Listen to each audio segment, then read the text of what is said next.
Kiss. Keep it simple, stupid. I promise you, this is not a political podcast.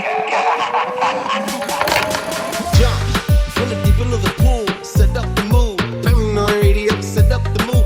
Paranoid radio, set up the mood. Paranoid radio, set up the mood. Set up the mood. Set up the mood. Set up the mood. Set up the mood. Set up the mood. Set up the mood. Set up the mood. All right, so is this gonna go on my side too once it's over? I never recorded like this. That's right. Yeah, it should record the same way as if you're the host. Roger that. All right. Excuse me. Tesco's 1-2. Tesco's. Welcome back. I am your humble host, Trebles Garcia. And I want to thank the Lord for allowing me to be here today. And I want to thank every single one of you for allowing me to enter your space. Ladies and gentlemen, boys and girls, welcome back to the freaking show. It's going to be an amazing episode. I guarantee it. I swear it's going to be an amazing episode. I know I've been dropping way too many short ones and you guys want to make some long ones. Because what? So freaking amazing. First of all, I want to remind you that the most important thing that you can do for the show is word of mouth. Check us out at paranoidradio.com and do not forget, guys, it is January. No, it's June. And reclaiming the rainbow is what I do best, baby. Before it was a celebration of how many penises you can take in the back door, it was Men's Mental Health Awareness Month since 1992. Hashtag look that up. I just learned that one. That's pretty cool. So, guys, make sure you keep it tight. And not, well, no pun intended, but make sure that you share this information to your brothers, your sisters, and your uncles, and everybody that's a male figure. And make sure you check them out. Guys, if you guys been contemplating or entertaining the idea of suicide, make sure you check us out. Guys, check this out. Look, you only need to live 10 days, 10 more seconds. Go to paranoidradio.com, and the first thing that you see is a 24/7 lifeline. You don't need to listen to the show, subscribe, or nothing. Just click and live for 10 more seconds.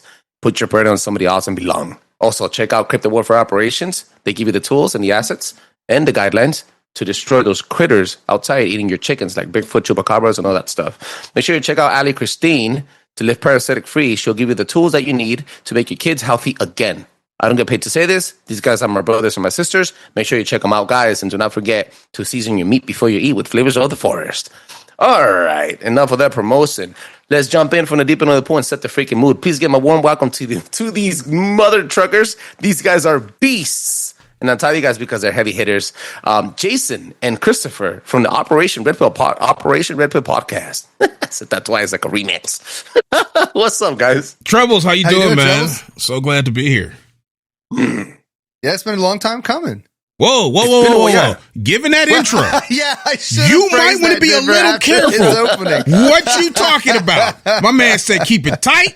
You was taking phalluses in the back door. All of a sudden, you didn't want to live afterwards, but you needed 10 more seconds. I was like, this is just bad all the way around. I don't even like the rainbow. I gave Skittles up a long time ago, just on GP alone. I ain't tasting no rainbows, none of it. I don't do it for none of the months. This was a dangerous intro, dude. It is dangerous. It's like, you gotta keep it spicy, bro. And no pun intended. That's right. But, no, man. Thank you so much for being on the show, man. Last guy, you guys are so exclusive. I tried to book you guys, and then you guys told me, "Oh, wait, you gotta wait 6 months." I was like, "Well, fuck, I guess." Man, you know it wasn't like that, dude. We just had a lot of trouble scheduling actually this year. It's been crazy, especially with the work schedule. Yeah, I hear you, man. It's I hear you. terrible.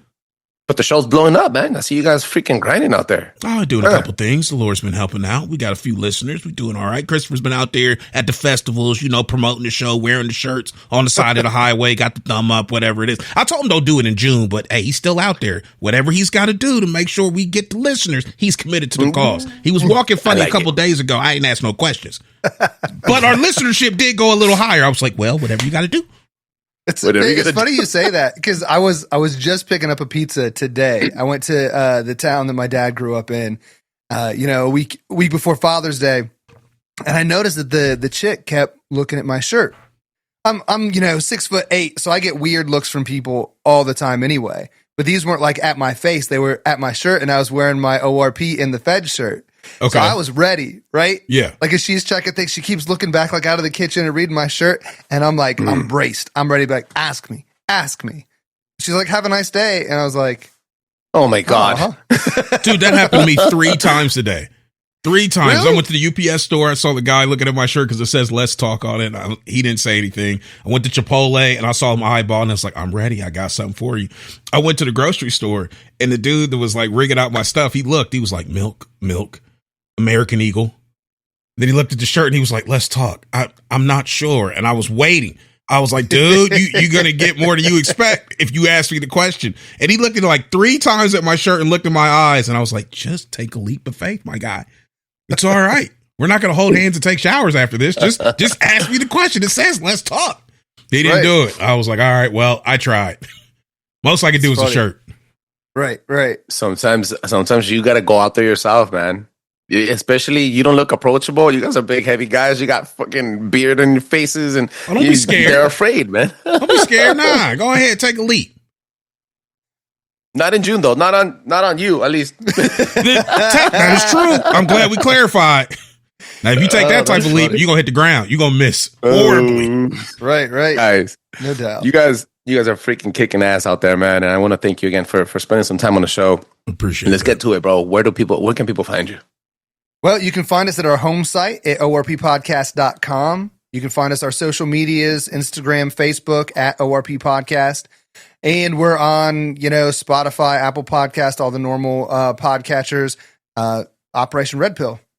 So, and our merch store is shop at ORP Podcast. Wow. No, it's not. ORP Podcast. Shop. The tray, I had this huge collision. I ORP saw Podcast shop. Thank you. Yes.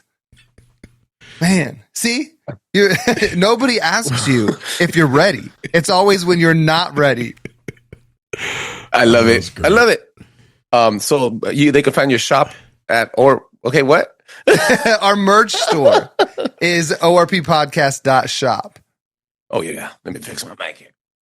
Just when I get to some talking, guys. You guys are have been here on the show before. A while ago, I think in season 4, season 5 somewhere.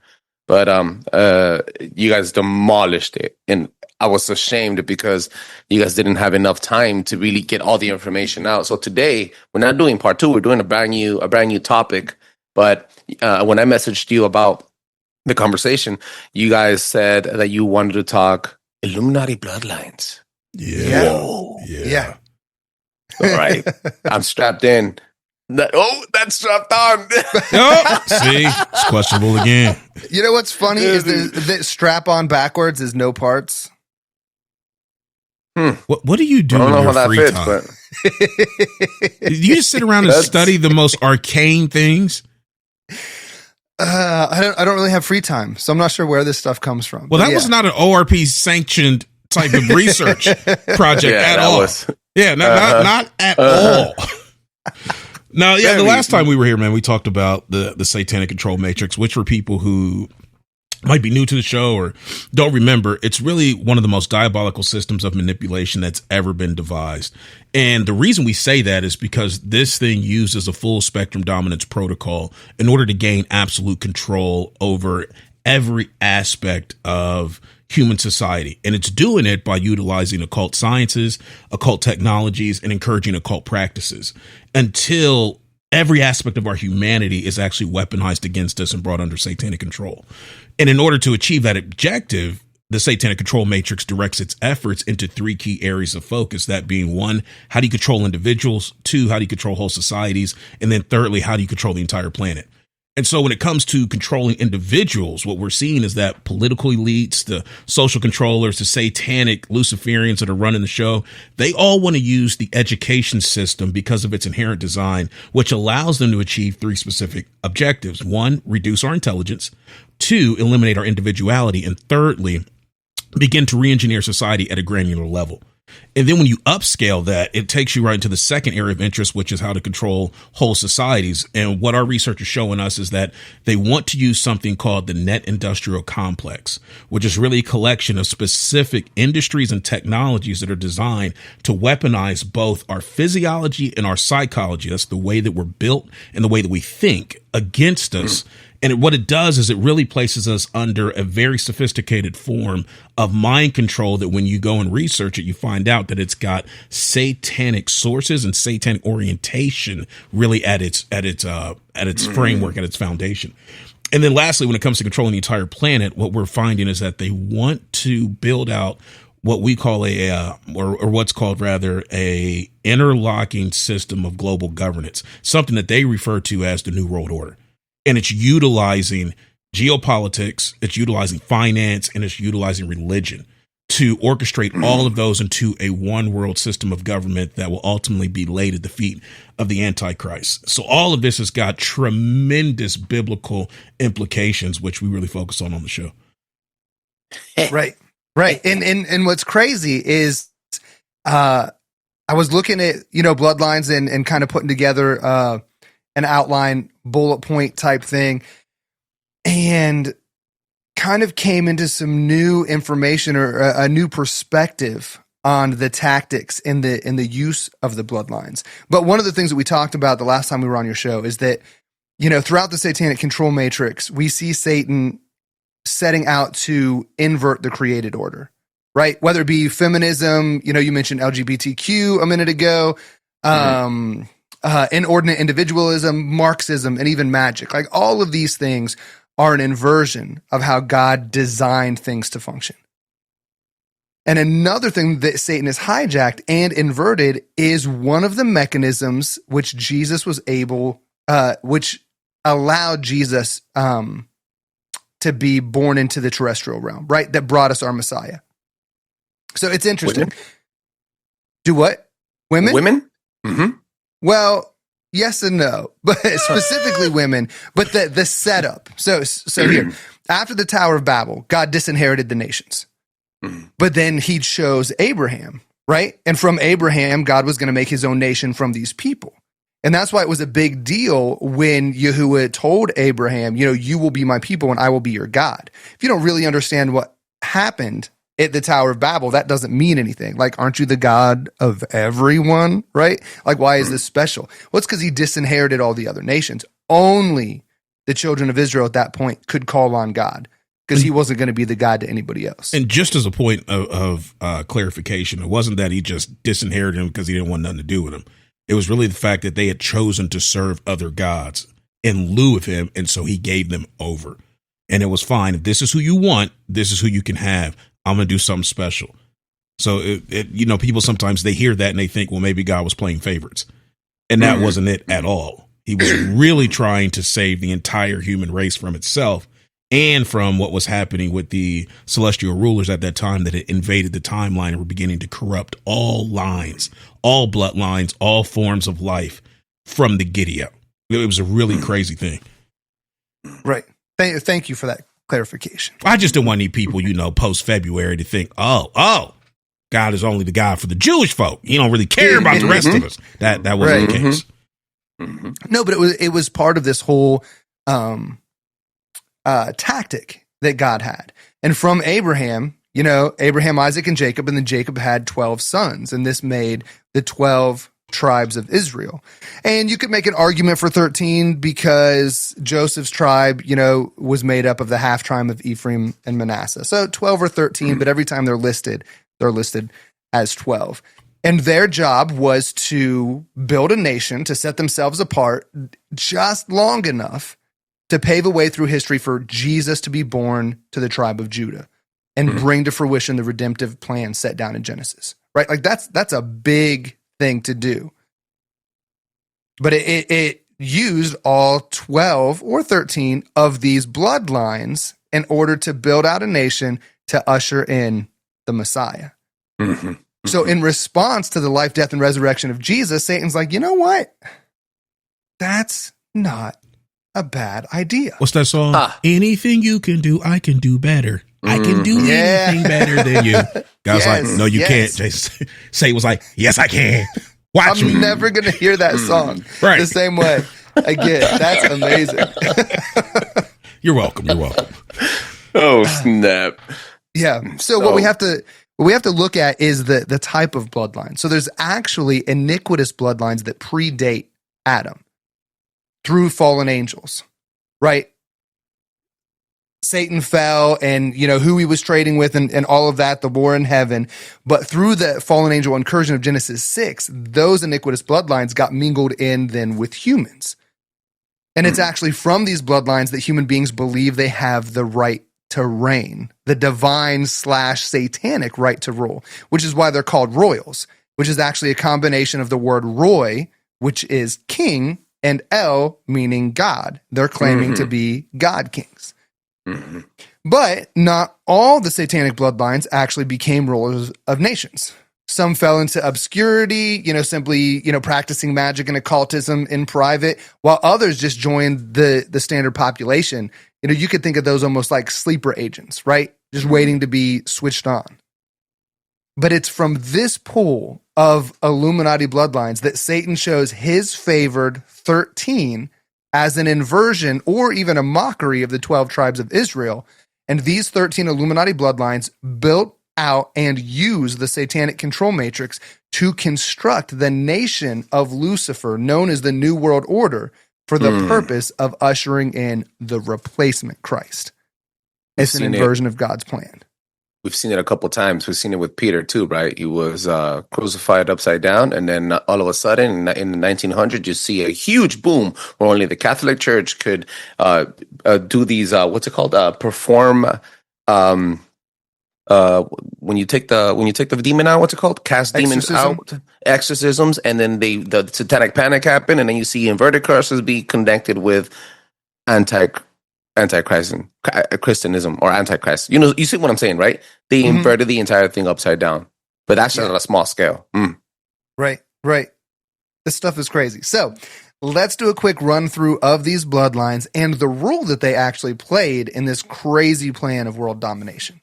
So we've got the Astors, the Bundys, the Collins, the DuPonts, the Freemans, the Kennedys, the Lees, the Onassis, the Rockefellers, the Rothschilds, the Russells, the Van Dynes, and of course we can't forget the Holy Merovingians. There's a lot of popular names in there, bro. Yeah, there is. There is. And one of the things that was astounding to us, the Bible says to give credit where credit is due. Fritz Springmeier wrote the book Bloodlines of the Illuminati, and he did a lot of the foundational research for this. Now, we ended up taking his work and exploding it. I think our whole series that we ran in 2024 is something like 57 hours long. If you put all the episodes together, like it's insane. But he really laid the foundation for this. But while we were reading his book and doing the independent research on our own, we were like, wait a minute, like each of these families seems to have a specific role that they play. It reminded me of, what was the movie Ocean's 11? When George Clooney and Brad Pitt are talking about like who they need to pull the job off. And there's like all these titles, we need so many of these and one of these. And I wish I could remember or play the clip. But there's all these specific roles that you need in order to pull off a job. And I was like, that's kind of what we see with these 13 Illuminati bloodlines. And as we did the research, we saw that the Astors actually function as the aristocrats of the Illuminati. The Bundys as the advisors. The Collins are the black magic handlers. The DuPonts are the alchemists. The Freemans function as the architects. The Kennedys, interestingly enough, they're royal fodder. Like they're a royal family, but they also get beat like a redheaded stepchild. So it's an interesting family. The Lees are the muscle. The Onassis, they're the transporters. Rockefellers are the industrialists. The Rothschilds are the bankers. The Russells are the wild cards. The Van Dynes play the shell game. And then the Holy Merovingians are the golden chalice. I got two questions. One of them, not questionable, points to point out. One, every single time I see Collins, even in a movie, they always have to do with magic and vampires and stuff. Yes. It's interesting. Yeah. Yep. Dark Shadows, Collins, even Twilight, right? They're the, what is their name? Colin? Edward Cullen, whatever. It's a variation of Collins. Yeah. There's a reason for that. There is. They're always telling you what the hell's happening behind closed doors. Trebles, I'm impressed, man. That's a heck of a takeaway. Because it took us some research to connect that dot. Yeah, and figure that out. I like that. That's dope. Hey, here's one of the things I did want to make, not necessarily a disclaimer, but a point of interest. Sometimes when you hear these 13 bloodlines, it could be tempting to run it backwards and go, all right, so let's say like the Rockefellers, how far back in antiquity can we find them? And that name only goes back so far. And then all of a sudden it stops. And some people might be like, well, if the bloodline stops there, how does all of this run back to antiquity? And I think it's a great question. The surnames help us in modern times track these lines out. But the bloodlines extend back beyond the surname. It really goes all the way back even before the creation of man. This is why Christopher used the term like it's pre-Adamic. It goes before Adam. Whoa. It goes all the way back into the celestial realm. It starts with Lucifer. And it starts with the iniquity that was found in him. And the fact that if you look at scripture, it says that one of the reasons he got kicked out of heaven was due to the violence of his trading. He was trading with other entities, which is a huge, huge idea to really take apart, because in standard Western Christianity, when we think about the type of entities there are, a lot of times we have a truncated view of the supernatural, as L.A. Marzulli puts it.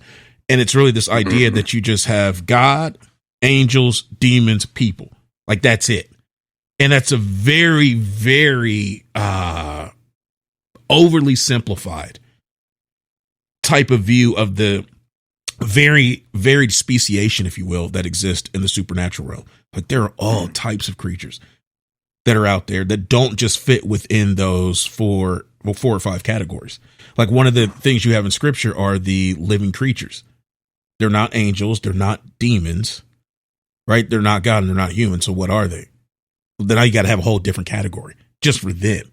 There are way more species in the spiritual world than there are in the natural world. And we have a lot here that we don't even know. We're still discovering ones here just on our planet. So it extends then that while you have all of these different entities and species and all and civilizations, you also probably had different races of beings, not races in the sense that we know sociologically today, but actually different equivalent to species of entities, all of which Satan was trading with, right? And he was performing iniquities, and iniquities are a very interesting thing because they differ from like just general sin. Like there's three categories, if you will, when it comes to sin. You have like making a mistake. Then you have like an intentional violation, which is called a transgression. But then you have something beyond that is a perversion, which is called an iniquity. It's intentional, it's twisted and perverted, and it's not done by mistake. This is a totally different thing. It's these iniquities that Satan was perfecting with these various lines. And then when it got to the earth, there were certain human agents that were willing to partner with him. And it is in that partnership that these iniquities start to flow through into humanity. But what's really crazy is that you can't just let the iniquity, especially something that ancient and that old, flow through you all willy-nilly. You have to condition yourself. Now, how do you condition yourself to be able to house an ancient pre-Adamic line of iniquity? By doing perversions, which they would call initiations. Right? These are how you begin to pervert your bloodlines, whether it's by violating satanic ritual abuse, violating your kin, whether it's through sexual transgressions that are intentionally designed like incest. Those are multi-tiered levels of violation. This stuff corrupts the person and the entity, like to a certain degree that they now can house this level of iniquity. So when we start talking about these bloodlines, these are not just lines that are like wealthy. Like that's not the point. They're lines that have partnered with Satan and corrupted themselves in due service to be willing and effective host and conduits for the lines of iniquity that they need to pass through. They left memory fragments in their bloodline. That's why your blood has so much memory in it. I see now. But when you get new ones that come into the line, you have to corrupt those new ones so that they are now appropriate containers. So it's potent enough. Yeah. It's wild when you really get into it, the level of defilement that has to be done, which, as Christopher's pointing out, the defilement requirements are an inversion of God's standard of holiness requirements. Mm-hmm. Because in order to house, the Holy Spirit, the high degree, to be able to fellowship with God on that level, you have to set yourself apart as holy. So there's things you got to cut off, things you got to not do, all of that. Well, likewise, in Satan's kingdom, there's things you got to do to show yourself defiled and profane. Right? It's a crazy inversion when you get into it. And Laura Sanger does a really good job of this because she also talks about epigenetics. I know we're getting off a little bit here, but it's really interesting. Yeah, we're supposed to be talking about bloodlines. How we get out here in the weeds? This is all part of it, though, because it's not just this idea. Right. Because I was thinking about it coming in, like bloodlines are important. Only here, only in the areas where the family structure is under attack do we not care about bloodlines, right? Mm-hmm. I'm kind of Irish and kind of German, but I don't really know what that means, right? But these things are really important, and not just for piety's sake, or not just because I want to know where I came from, but physiologically, it really makes a difference where you come from. There's even a secular podcast called Stuff You Should Know, and they've got a lot of really good info on abstract things. They don't adhere to a biblical view, but they have a thing on epigenetics, and I think it's called will my grandfather's diet affect me today? And it does, right? Mm-hmm. Because epigenetics is this coding that goes on the outside, your epidermis is your skin. Epigenetics is this coding that is on the outside of your genetic code, and it adjusts what you can code for. It can cut things off and allow different expression, but so much so that your grandfather's diet affected your family line so much that you now are affected either positively or negatively by his diet. Imagine generations and generations of incest, of murder, of satanic ritual abuse, what that is doing compounded generation over generation. Right. Soul fracturing, soul trading. All of that currency that is being welded on the satanic, what do you want to call it? Satanic market. Yeah. All of that stuff plays into this. And then while this is happening, because this is how Satanists and Luciferians look at each other. While this is happening, they then get us to buy into this idea, this contrived idea of races. And then set up confrontation between us. You got, as the black man and the brown man, you got to watch out for the white man. This white man will put his boot on your throat. And then you look up and you're like, yeah, that boot is connected to a white leg. That looks like a white man crushing me. But what you don't realize is that, no, it's a Luciferian that's crushing you. Luciferians come in different colors. They don't care about color. They care about bloodline. So they get us to care about this thing of color, while they run around only looking at bloodlines. And if you're not part of the Luciferian bloodline, you're considered cattle. Goyim is what they refer to you as. And they can do that's I don't mean to cut you off, but that's wild.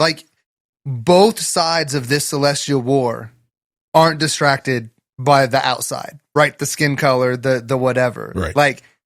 God is concerned about bloodlines, whether it be the 12 tribes of Israel or the bloodline of Jesus, right? Mm-hmm. We are all one blood, which makes us humanity. And then if you look on the other side, they're looking at the blood too. Only the lay people are getting distracted by what color the skin is. That's wild. Exactly. Yeah. That's crazy. Ingenious strategy. Yeah. But absolutely insane, especially when scripture tells us we're of one race. We're of one blood, the human race. Mm-hmm. That's what it says. So all this other contrived ideas and the stuff that comes from it is just bull crap. That's crazy. But it allows these bloodline families to function less impeded. Yeah. Oh, that reminds me. The thing that I thought was really interesting about this is when Manly P. Hall said that, due to the persecution of the church, the secret societies and occult had to go underground and take on Christian phraseology. Right. We hear that. And then as we've done research, we've noticed that they've divvied up different sectors of control to these different families. And we say that a lot, but it wasn't until literally driving into the studio today to talk with you, Trebles, I was thinking about it. And the 12 tribes of Israel, when they were given the promised land, guess what? the land was divided up amongst the different tribes.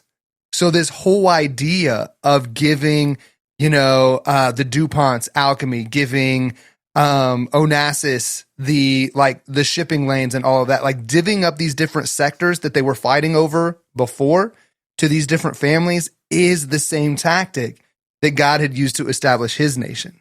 It's just different because the Luciferians want a global nation, a one world nation. I was like, a cheap copy of what God did. Yeah, exactly. They're ripping him off. Mm-hmm. They're so focused on making sure that we disconnect from him, and I think the only thing it comes down to the blood and to your biometrics, right? So not to segue too much, but I've just did some research on the Omics and how they were trying to use biometrics and blood rituals to tap into the Earth's algorithm to avoid judgment, to be transferred into a different dimension, right? And it's trippy. It's a theory, but I'm putting together the dots, right? And I'm like, wait, who else paid away using his biometrics so that we could be transferred to another dimension in salvation? Jesus. So this mother trucker is copying every single thing that God did, and not just copying it, but doing it over and over and over. Yeah. So that we could continue being in that freaking, so that he can continue using us as cattle, basically. Yeah. Crazy stuff, man. Yeah. That is insane. Anyway, like Jesus is the way. And the satanic mantra is any way but Jesus, right? They phrase it, do as thou wilt. Mm-hmm. But any way that you can find, just not the real thing. Mm-hmm. Mm-hmm. That's crazy. He makes you try. And just because I'm part of this right now and 8 months sober from alcohol and meth, thank God. That's so awesome. And I started really going through thank you so much. And it means a lot because I've been diving myself into the show a lot. And it means a lot because I got to a realization of my life where I was like, I've tried drugs, I've tried women, I tried raping, I've tried everything except for Jesus. Exactly what you just said right now. He makes you try everything except for the original. Right. It's insane, bro. Yeah, that's absolutely nuts. Yeah. Let's go, bro. What else you guys got? Well, we've got the 13 families. I don't know if you've got enough time for us to do a deep dive on every single one of them. Because like we said, that was a 57-hour series. But is there any that you are interested in? Any of them that sound interesting? Automatically, Collins for sure. And then the last one you said, the Golden Rashmere? What was it? The Golden Chalice? The Holy Merovingians? Yeah, hit me with that, bro. Okay, so we'll start with the Collins. It's crazy because the Collins they're steeped in black magic, right? And their women actually seem to be in either high occult positions or married to influential figures, which suggests to us that these women might actually be handlers themselves, right? Like I've even heard that. I'm over here thinking already. I'm already going. My brain's already thinking, bro. Okay. Well, let's say powerful men like Abraham Lincoln, Randolph Churchill, which is the son of Winston Churchill, and W.A. Harriman, who co-founded the oldest and one of the largest private investment banks in the United States, Brown Brothers Harriman Company. Of which the Bush Sr., Prescott, and Bush number 41 were both in that company. You're right. Yeah. All of these dudes were married to a woman from the Collins bloodline. And they were Skull and Bones. Yeah. They were. That's crazy. I just connected that. Interesting. Boom. Blow your freaking mind. Well, not like this information sits in containers as we go through. It does. So it does. Sometimes we're like, the containers are right next to each other. You still don't look at it and connect them. And then all of a sudden the divider gets moved and you're like, oh, snap. They were all together. Right. That's wild. But then there was also a Collins who was the queen mother of the Mothers of Darkness. Have you ever heard that, Treble? The Mothers of Darkness? No. Okay, so the Mothers of Darkness are an organization that sits on top of the Illuminati. The Illuminati is structured, or the Kingdom of Darkness, if you will, is really structured in a few different ways. There's like the masculine side of it and then the feminine side.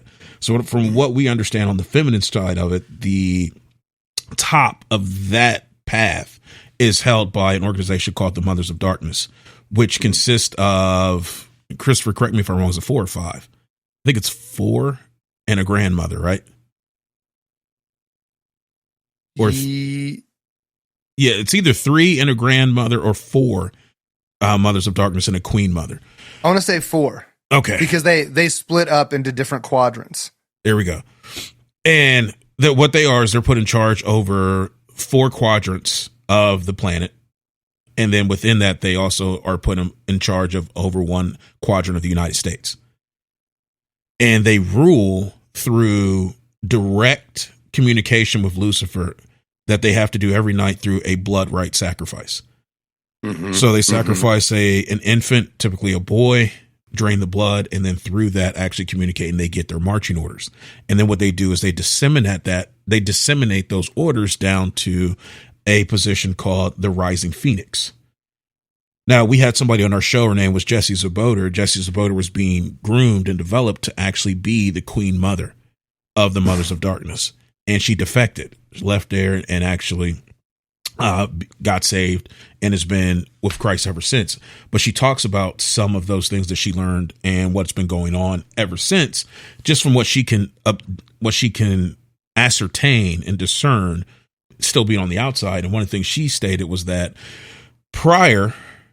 the prior Rising Phoenix was a position held by George Soros, but is now currently held by Barack Obama.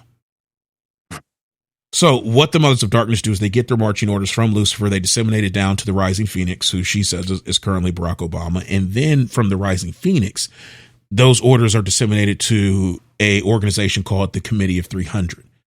And the Committee of 300 is a governing council that sits over like 6,000 specifically placed individuals, which are in charge of various corporations, think tanks, nonprofit organizations, institutions of higher learning, what have you. These are really the ruling people in society that many of us would look at without understanding what sits above them. And this is how you get those orders disseminated throughout the planet. Does that make sense? I wonder where those 4 quadrants are at. I wonder if they're on mounds. I wonder if they're on main specific leg points with magnetic points, like CERN, for example, or different areas, Washington, D.C., like places that have been carved out in the earth with sigils and magic and symbols and twisted emblems. Crazy stuff, man. It connects, bro. It all connects, wild, man. So, just since you mentioned marking it out, and Jason was talking about the United States, do you know that there's hundreds of phalluses? Hundreds of, let me clarify, obelisks. We're back to June.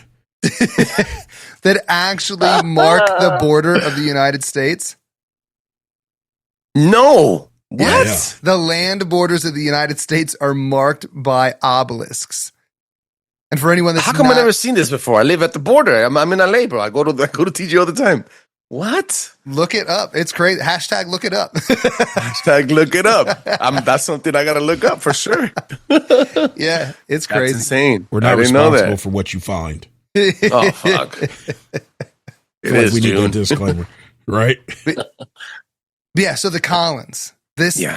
Crazy. Just like you were saying, every time they come up in the media, it's always black magic. It's always vampires. Dark Shadows takes place in Collinsport, Maine. In fairness, Collinsport is not a real place, but it's based off of this idea that, the Collins are vampires. So it was old. I think it was in the 60s. They made a remake with Johnny Depp. Mm-hmm. He's in it. The Twilight books, all that kind of stuff. The main, I think one of the main characters in the Twilight is Edward. And Edward was one of the first Collins to come to the United States after joining the Illuminati. So they got picked up by the Illuminati because of how powerful they were in black magic. And Edward and Francis and John, once they got in, they're like, okay, now let's go to America. And they didn't just practice magic, though, because there's this dude named Truman Collins who was a lumberman, right? Like, so they had day jobs, even if they couldn't go out in the sun. He ended up becoming a huge landholder in Pennsylvania. And his living family members now own 370,000 acres of land in Northern California by mistake. And Pennsylvania, which is like twice the size of Chicago. crazy. It's huge. So I have Yeah. a question. Okay. If you're a Collins today, just as an example, does it mean that you're still connected, that you still have fragments of that trauma in your DNA? That is actually a really, really good question. Just because you have the name doesn't necessarily mean anything for sure. Because, like you're not a sleeper cell, right? Like, oh, you'd be activated with a specific frequency or ritual. Well, boom, you snap into activation. Right. Because what we've noticed going through this and through some of the work of Fritz is it's their bloodlines of the Illuminati, not surnames of the Illuminati. So sometimes they change, like under the Astors, you get the Chandlers, and under the Russells, you have like the Huntingtons, and you know there's different branches. And then just because you marry in or whatever, maybe you're adopted, it doesn't necessarily mean that. And even if you have Illuminati blood in you, that doesn't even necessarily mean that you're a sleeper agent or you're going to be used. However, just like if we find out the medical history of our family, how if, say, heart disease runs in your family, how it could be beneficial to know that so you could take steps to not do things that will cause more strain on your heart, because there's a chance there's this thing. Same way. The more we can learn about this, if you realize that you're connected, because one fascinating thing that happened when we did the series last year, so many people wrote to us and they're like, I'm from this family. I'm from that family. I could have told you this information. I've got inside information on this. Like there's a lot of people that know that they're connected. Oh, wow. But it doesn't mean that you're part of the Illuminati. Like my last name is Dean. And there is in Ireland, there is the Dean Temple, which is one of the oldest Druid artifacts where they would practice magic. And so I have to look at that and go, okay, I'm not a Druid, but it's possible, knowing how this stuff affects you epigenetically and spiritually and all that.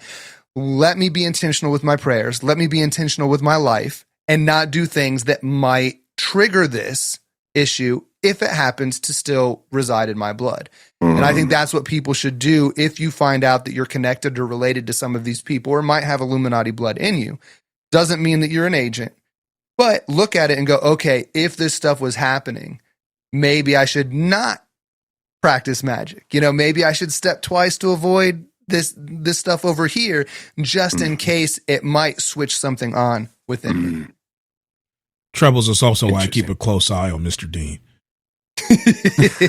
You know, I'll be checking to make sure he ain't gotten any taller. I'm like, what's going on over here? Make sure. He's a redhead. Plus he's Red a ginger. hair. Those See what I'm guys saying? have Nephilim bloodline power on them, I swear. I'm saying my Negro senses be going off from time to time. Like, calm down, inner Negro, calm down. He's all right. Now, you have one more to go through before we end this amazing episode. Okay. The Golden Chalice. Well, hang on. Let me just hit one of the craziest things about the Collins, and I think why they show up in the media as vampires, because it's real. And I'll try to run through this quick. I know you don't have a whole lot of time. The Salem witch trials, 1690s in Salem, Massachusetts. This is where the Collins lived. And yeah, crazy, right? And this whole thing gets kicked off because three girls, some of them that were related to the people that ran the town, three girls started acting crazy. And everyone in the town was like, oh, this looks just like the time that we had people that were possessed and we know that it was magic. So what happened was the Collins, because they were afraid of getting caught, they start screaming, witches. There's witches here. And they start pointing the finger. They're pointing the finger at their neighbors. They're the one pointing at all. They're in league with the Putnams, and the Putnams were running the town. So they communicated and they set it up. I think the Salem witch trials are absolutely a tragedy, not because witches don't exist, but they killed the wrong people. The guilty ones are the ones hiding in the shadows, screaming witch, witch, and pointing at the innocent people.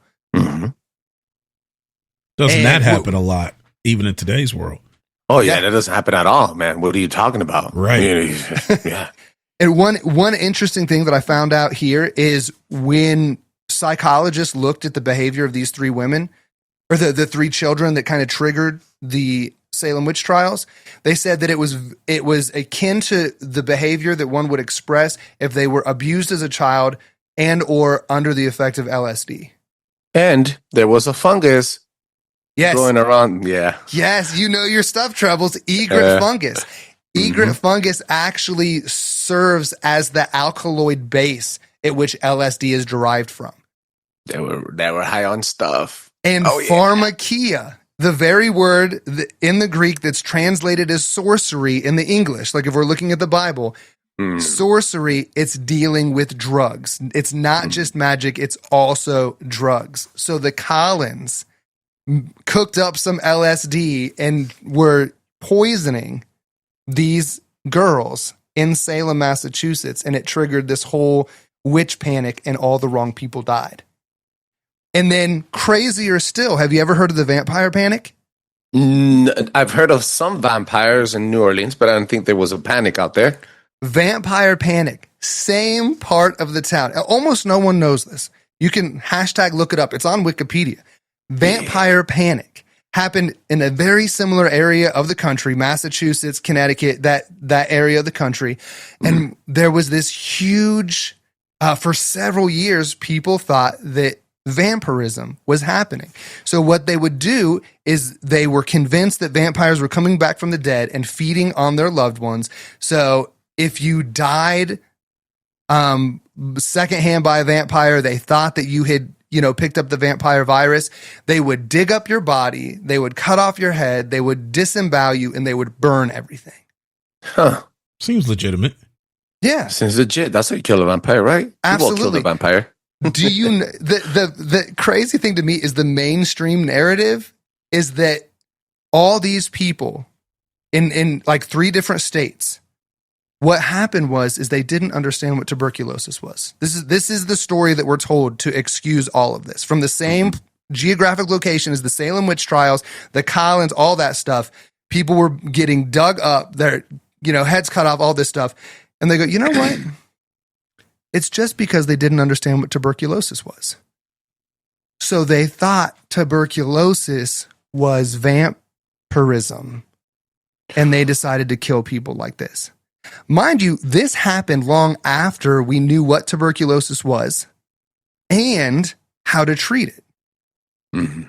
And all of this happened 25 miles from Harvard University. Sorry, it just slipped my mind. So you go, oh, these people are so stupid. One of the first institutions of higher learning where people are getting together and they're super smart. You're telling me 25 miles from Harvard, and there's 3 states of people that are so terrified that vampires are ravaging their family and eating them that they're digging them up and cutting their heads off. No, it's not a bunch of people confused about tuberculosis. I really think the Collins were vampires. Oh, fuck, you just flipped it backwards on that one. Yeah. Because all this stuff is coming up the same place that the Collins went to in America. And then they put it on a freaking movie so that you could just buy their entertainment, their story. Right, it's just a story. Speaking of movies and Collins, one of the interesting offshoots from the Collins family is actually the Hanks. Okay. Yeah. The Trouble's just Never looking. heard of them. Oh, you've heard of the Hanks before? No. You never heard of Tom Hanks? Yeah. Now. Okay. Holy snap. The Hanks. Okay. Yeah. What are they known for? Same thing. It's the Collins blood under a different name.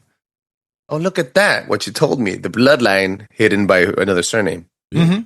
Yeah. The surnames are just what we use because we can identify them better. Mm-hmm. But even like with the Rothschilds, everyone's like, oh, he changed his name from Bauer to Rothschild. Not necessarily. He kind of did. But that whole family functioned under the banner, the seal of Solomon, the red seal of Solomon. Mm-hmm. And because the rest of the world started picking up surnames, he was like, oh, we need to have a name for our family to be recognized instead of just being under the shield, under the red shield, or the house of the red shield. They picked on the surname Rothschilds. But yeah, it's only within the last couple 100 years, maybe, we've been using surnames. So yeah, clearly, if they pick them up, they can change them because the Collins are also the Todds. So Mary Todd, Abraham Lincoln's wife, she was a Collins. That's why she did Holy seances snap. in the White House. All that stuff. Yeah. Now, I want to say just because, Tom Hanks can draw his ancestry back to the Collins, not saying he's a vampire. I'm not saying he necessarily is into the Illuminati. What I do when I hear stuff like that is it just gives me an open eye to look at and go, hey, let me do a little more investigation. Let me keep an eye on this person and see, do they have anything else that begins to identify or tie them to Illuminati interest? So you can't, you don't want to fall victim to vilifying people just because they have a certain surname. There are more things you have to look at, but that surname at least kind of puts them as a person of interest. It might not be nothing there at all. But then you might find out, there's a whole lot there. Right? So just for people that are like, I don't want people tripping. Oh, my God, Hanks is a Satanist. That's not what we're saying. I'm just saying you could tie the lines. Right. There's other reasons to think that Hanks is a Satanist. there's a lot of other. But not just because of his name. Right. It just makes more sense. Okay. You guys have like 10 more minutes, 10, 15 more minutes. I need to know about the golden chalice. Give me an intro on that one. Yep, 100%. So the Holy Merovingians are said to house the blood of both Jesus Christ and Lucifer. Get the fuck out. Why did I choose that one, dude? Now, we don't necessarily hold that view, but this is definitely an Illuminati belief. The golden chalice, which legend has it was the cup that Joseph of Arimathea supposedly collected the blood dripping from Jesus on the cross, right? And this legend also conflates that cup with the cup that was used as the Last Supper, which is the Holy Grail. So all of this folklore actually converges in the idea that Jesus either escaped the cross or procreated before his death.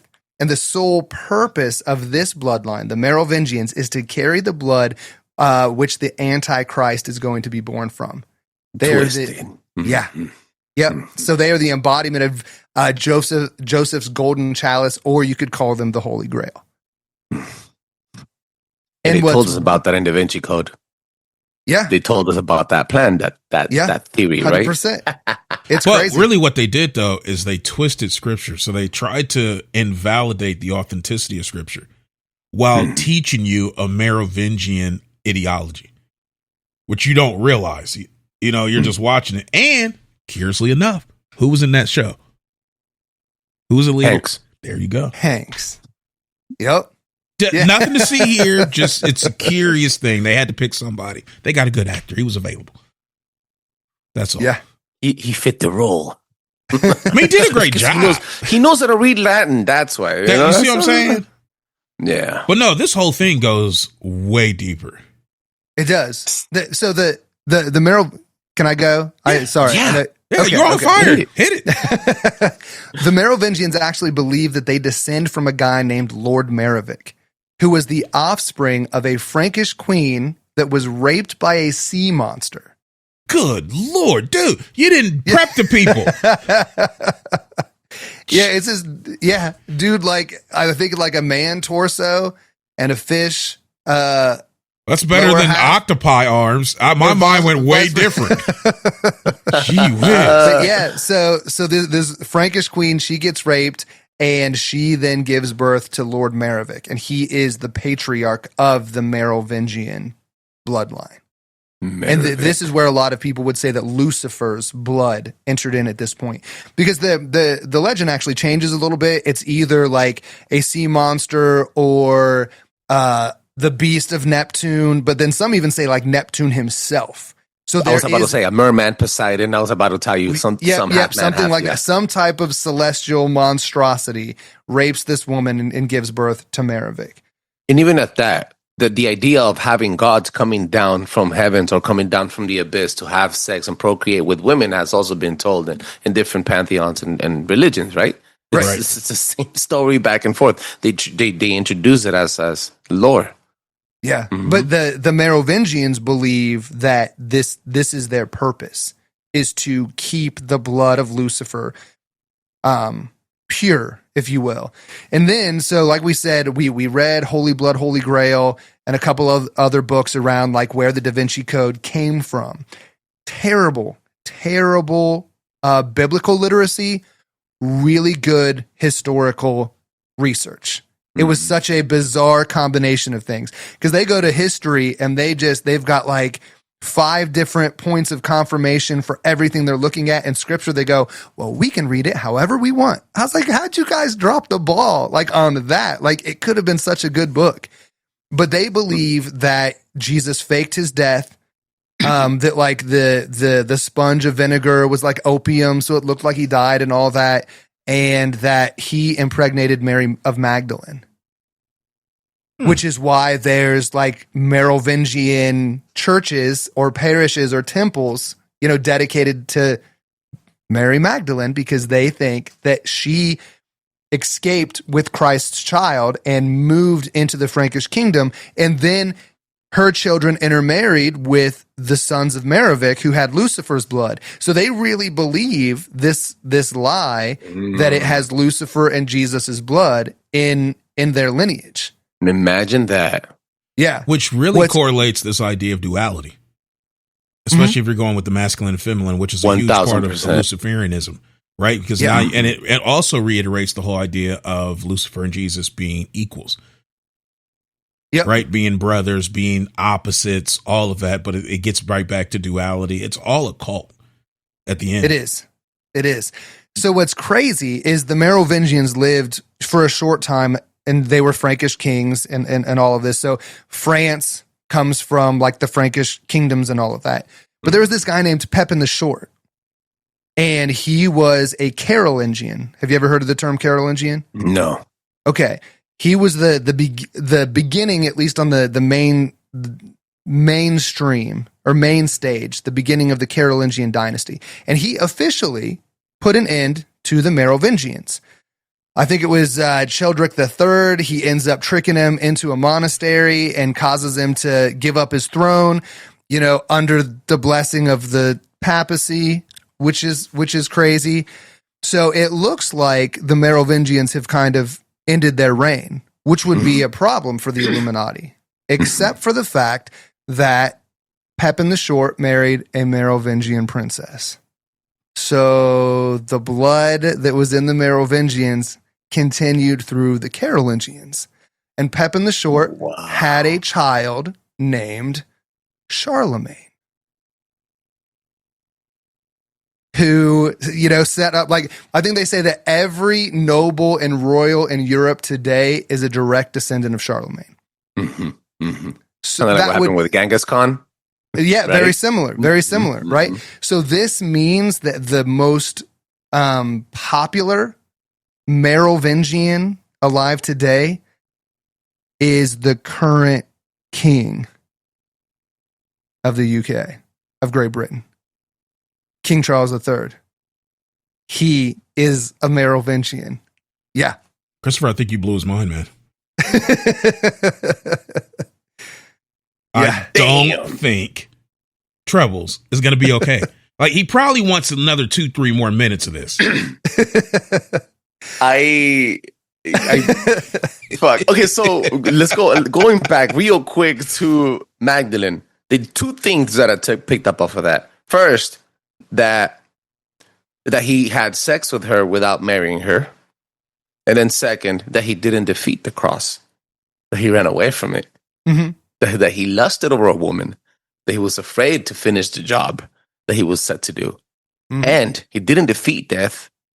That he didn't bring us salvation. It eliminates the whole construct of Christianism. Right? Yeah. It's crazy.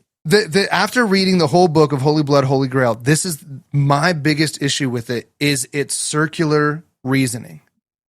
If he was not God, if he was just a poor carpenter that had, a few people following him around, and he fakes his death, and so he knocks up Mary of Magdalene, why would anyone care? Exactly.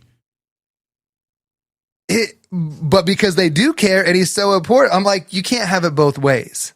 Okay. You know what I mean? If he's just a nobody, then it doesn't matter that his blood is in the Merovingians. But if he is somebody, then why do you have to contrive this story about him? Why do I have to? Why even tell the story? It doesn't matter. Exactly.